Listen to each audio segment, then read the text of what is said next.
Imagine flying all the way to the south of France for the world's most prestigious film festival, only to realize the biggest, loudest runway event of the week isn't being hosted by Chanel or Dior. It's being thrown by an ice cream company. For the elite crowd currently gathered on the French Riviera, the line between luxury cinema and dessert marketing completely dissolved on Thursday night.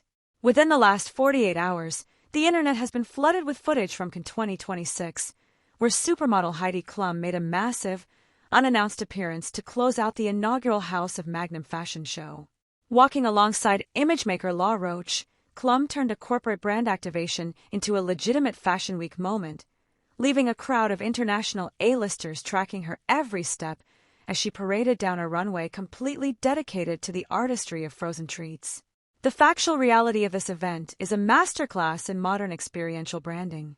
On May 14th, Magnum stepped out of the freezer and onto the catwalk at La Croisette, presenting a 15-look collection titled Design for Pleasure.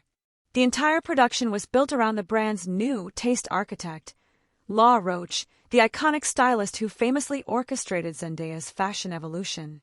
Roach gathered 8 independent international designers to translate the textures and color profiles of Magnum's new peach and pistachio lines into literal high fashion. The show opened with a dramatic structural piece by British designer Ethan Leland and built toward a surprise finale where Heidi Klum strutted out in a striking, gold-accented green gown created by Turkish designer Raisa Vanessa. Adding to the family stakes, Klum's son, Henry Samuel Klum, made his formal modeling debut just moments prior, walking the runway in a peach-toned suit designed by Danny Reinke. Public reaction has sparked an intense, multi-layered debate about the current evolution of major cultural events. Viral clips of Klum's runway walk and the subsequent VIP afterparty, which featured performances by Angeli and the Blessed Madonna, have racked up millions of views across TikTok and Instagram. On social media, users are obsessing over the sheer visual spectacle, with fashion accounts praising Roach for treating a commercial gig with the exact same prestige and editorial rigor he brings to the Met Gala. However, the event has also triggered an aggressive wave of pushback from traditional film purists on platforms like X and Reddit. Media critics are openly calling out the Met Galification of Cannes, arguing that a festival historically reserved for high art cinema is being completely hijacked by massive corporate sponsors who have enough capital to build entire artificial beaches just to promote a dessert.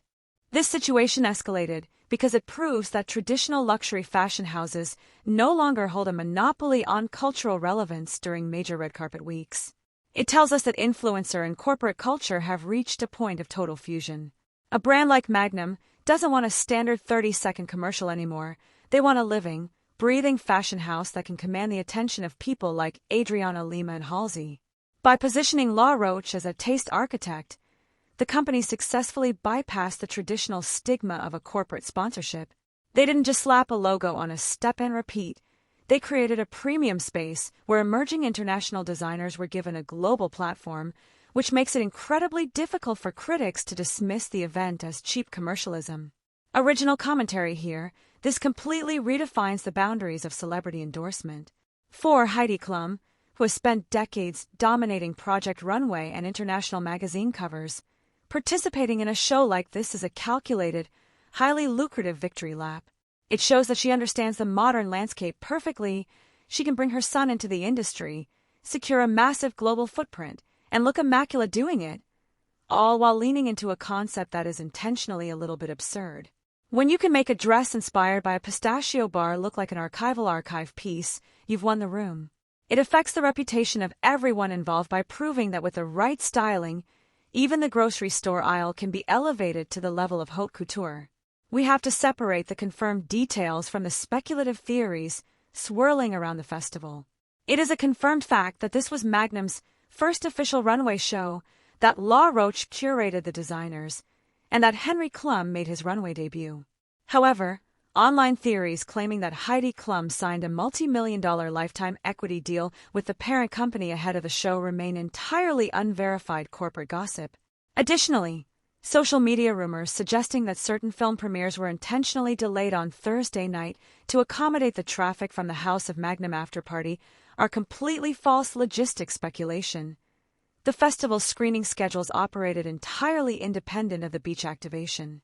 The pacing of this festival season is moving with incredible speed, with the House of Magnum Beach remaining open to consumers until May 22nd, ensuring the brand stays embedded in the daily social cycle. This leaves us with a bigger industry question.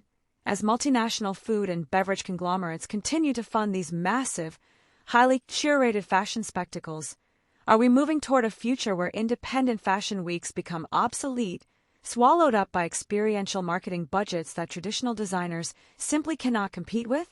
The future impact of this presentation will likely be felt in how other major consumer brands approach their marketing strategies for the rest of the year. The success of Roach's curation has essentially laid down a blueprint for how to buy cultural prestige overnight. The upcoming response possibility rests on whether other global food brands attempt to replicate this model at upcoming events like the Venice Film Festival or New York Fashion Week. Roach and Heidi Klum didn't just serve dessert on the croissant, they serve an entirely new version of what a fashion show can be. Expert guide, this activation has completely disrupted the traditional red carpet dynamic at Cannes. Would you like to look into how Roach specifically selected the 8 independent international designers for this collection to ensure the project felt like a legitimate artistic endeavor rather than just a corporate promotion?